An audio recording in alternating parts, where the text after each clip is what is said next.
Brought to you by Agilus Diagnostics. Health test की बात आती है तो मैं भरोसा करता हूँ India largest diagnostics company Agilus diagnostics. खुद को टेस्ट करते रहो। मुंब्रा बायपास, ज्या ठिकाणी अक्षय शिंदेचा एन्काउंटर झाला, मात्र अक्षय शिंदे हा एकमेव नाहीये ज्याचा या ठिकाणी एन्काउंटर झालाय। मागील गेल्या काही काळात अशा काही घटना मुंब्रा बायपासवर घडल्या आहेत, ज्यामुळे मुंब्रा बायपासची ओळख एन्काउंटर झोन अशी झाली आहे। आणि मुंब्रा बायपासवर झालेल्या या घटना छोट्या मोठ्या नाहीयेत। देशभरात वादात चर्चेत असलेल्या काही व्यक्तींचा शेवट एन्काउंटर झोन म्हणजे मुंब्रा बायपासवर झालाय। नेमकी ही काय प्रकरणं होती? मुंब्रा बायपासचं एन्काउंटर झोन कसं झालं? या प्रकरणांमध्येही पोलिसांवर कसे आरोप झाले? कोणत्या राजकीय नेत्यांवर बोटं उचलली गेली? जाणून घेऊयात या सगळ्या प्रश्नांची उत्तरं पुढील काही मिनिटात या व्हिडिओच्या माध्यमातून। नमस्कार, मी छाया आणि आपण पाहताय मुंबई तक। ठाण्याच्या दिशेने येणाऱ्या मुंब्रा बायपासवरील 3 किलोमीटरचा एरिया म्हणजे अगदी निर्मनुष्य परिसर। लोकांची ये-जा कमी, रस्त्यावर शुकशुकाट। या भागात ना सीसीटीव्ही कॅमेरे आहेत, ना जवळ एखादी पोलीस चौकी। रात्री अंधाराचं साम्राज्य। या भागात लूटमारीच्या घटना घडतात, त्यामुळे अनेक जण ठाण्याकडे जाण्यासाठी भिवंडी बायपास किंवा महापेचा पर्याय निवडतात।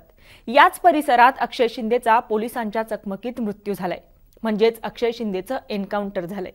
मात्र या भागात खात्मा झालेला अक्षय शिंदे एकमेव नाहीये, तर याआधी ठाण्यातील व्यापारी मनसुख हिरेन यांचा मृतदेह याच भागात पोलिसांना सापडला होता।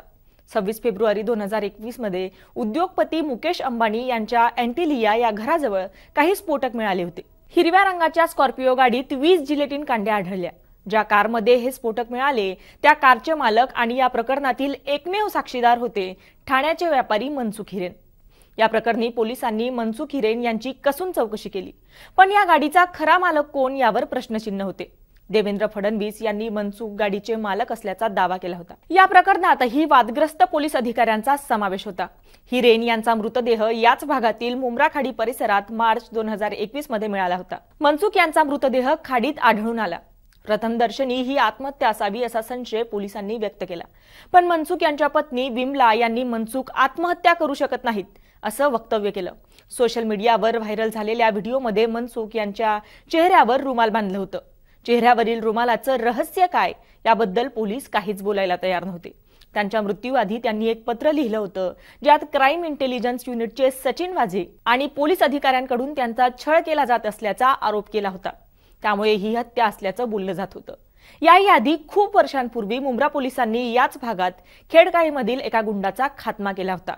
एकानंतर एक झालेल्या या घटनांमुळे मुंब्रा बायपास ठाण्यातील एन्काउंटर झोन झालाय। मुंबईतील लोखंडवाला कॉम्प्लेक्सचा बॅक रोड आणि वर्सोवातला गार्डन परिसर हा एकेकाळी असाच एन्काउंटर स्पेशालिस्टचा आवडता एन्काउंटर झोन होता। आता बदलापूर लैंगिक अत्याचार प्रकरणातील आरोपी अक्षय शिंदेचा ठाणे पोलिसांबरोबर झालेल्या चकमकीत मृत्यू झाल्यामुळे अनेक वादांना तोंड फुटलंय। मुंब्रा बायपासवरील या निर्जन आणि सीसीटीव्ही नसलेल्या परिसरात अक्षयला का आणलं? त्याचा एन्काउंटर करायचा होता म्हणूनच हा परिसर निवडला का?